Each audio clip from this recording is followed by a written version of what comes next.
Здравейте! Добре дошли в Белодоре. Днес ще ви представя две любопитни нотки в нишовата парфюмерия. Първо ще си говорим за османтуса, което е ароматно растение, произлизащо от Източна Азия. Той има нотки на кайсия и праскова и флорални нюанси. Първият ми пример за типичен османтус е в Аристократ Корал на Аджмал, където е комбиниран с праскова в връхните нотки и после преминава в нарцис и цветя. А в Solar Flare на Оджар е много по-нежен и кремообразен, като е комбиниран с мед, розов пипер и портокал.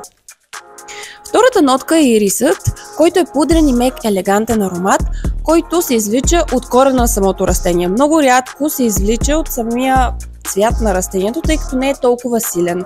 Обикновено ирисът прилича на хората на грим или на червило, като обикновено в парфюмерията се намира в сърцето на самия аромат и рядко в базата.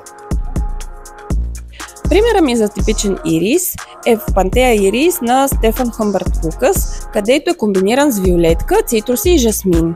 Той там е много мек, много изразителен и не прилича толкова на стар грим или червило.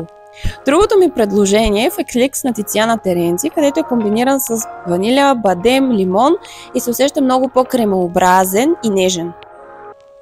Заповядайте в Белодоре да откриете нови ароматни нотки!